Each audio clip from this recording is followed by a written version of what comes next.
جبلہ بن اہم کے ساتھ حضرت خالد بن ولید کی لڑائی تھی، اور رومیوں کا لشکر بہت بڑا تھا، اور حضرت خالد بن ولید کے پاس تھوڑے لوگ تھے۔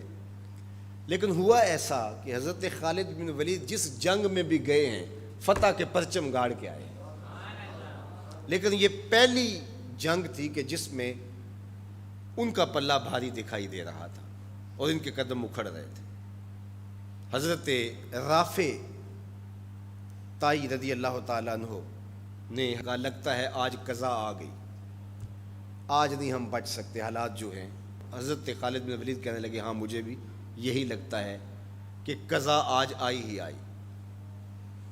ادھر حضور علیہ السلام حضرت ابو عبیدہ رضی اللہ تعالیٰ عنہ کو خواب میں ملے، اور وہ اپنے گھر میں سوئے ہوئے تھے مدینہ المنورہ میں۔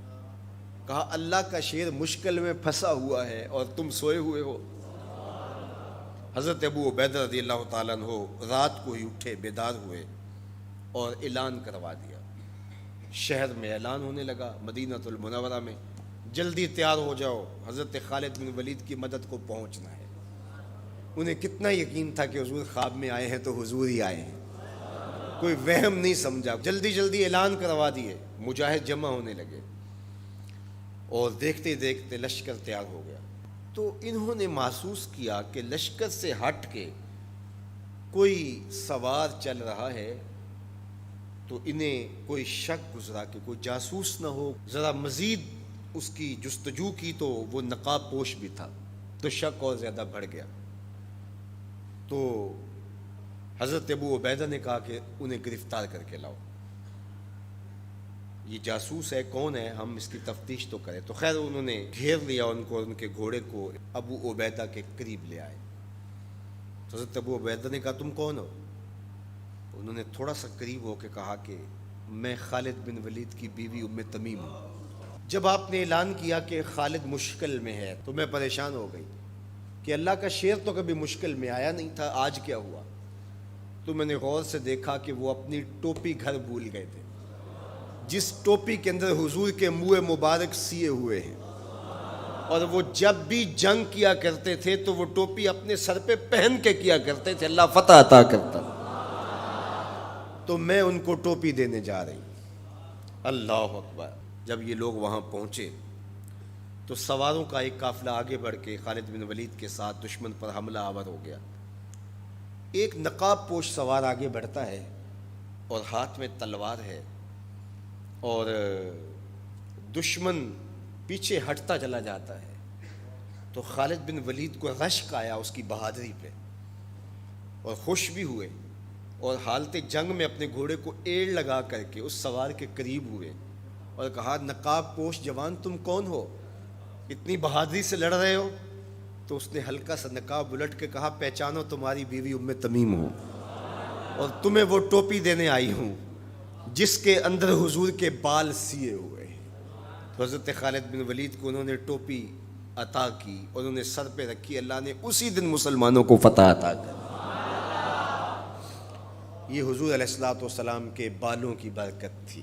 حضرت ام سلمہ رضی اللہ تعالیٰ عنہا کے پاس، زوجہ رسول صلی اللہ علیہ وسلم کے پاس حضور کے مبارک بال تھے۔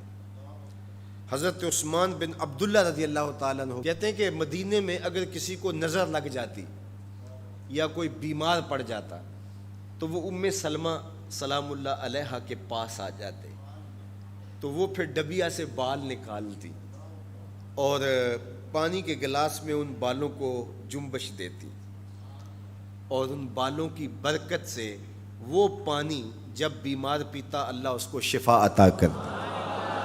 یہ حضور کے مبارک بالوں کی برکت ہے۔ اللہ اکبر۔ اور ایک دن حضور غسل کر کے آئے اور سیاہ رنگ کے مبارک بالوں، اللہ اکبر، کا حسن اور نمایاں ہوا، تو حضور نے ایسے ہاتھ ڈال کر کے ایک بال الگ کیا اور ساتھ ارشاد فرمایا من ازا شعرۃ من شعری فالجنۃ علیہ حرام۔ سن لو جس نے میرے بالوں میں سے ایک بال کو بھی اذیت دی اس پر اللہ کی جنت حرام ہے۔ ہم تو حضور کے غلام ہیں، حضور کے نوکر ہیں، حضور تو حضور رہے، حضور کے بالوں کی توہین بھی گوارا نہیں ہے۔ اقبال کہا کرتے تھے لوگ باتیں کرتے ہیں، ہم تو یہ بھی گوارا نہیں کرتے کہ کوئی کہے تیرے پیغمبر کے کپڑے میلے تھے، ہم تو یہ بھی گوارا نہیں کرتے۔ مغرب اس کیفیت کو سمجھتا نہیں ہے، اور وہ سمجھتا ہے کہ شاید ان حرکتوں سے میں مسلمانوں کے دلوں سے ان کے پیغمبر کی عظمت کو چھین لوں گا، نکال دوں گا، لیکن اسے بھول ہو گئی ہے۔ یہ ہزار گناہ گار سہی، بدکار اور سیاہ کار سہی، دنیا دار سہی، یہ کاروباری سہی، لیکن جب اپنے دل کا سودا کرنے کی باری آئے تو مدینے کی گلی میں کرتے ہیں، اور سب کچھ لٹانے کے بعد بھی کہتے ہیں حق تو یہ تھا کہ حق ادا نہ ہوا۔ ہماری جانیں، ہمارے ماں باپ، ہماری نسلیں، ہماری زندگی کا ایک ایک گوشہ حضور کے نام پہ قربان۔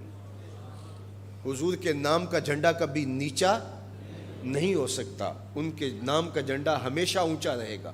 چاند کی طرف منہ کر کے تھوکنے سے اس کی نوری کرنوں کو میلا نہیں کیا جا سکتا، تھوکنے والے کا تھوکا اس کے اپنے منہ پہ آ گرے گا۔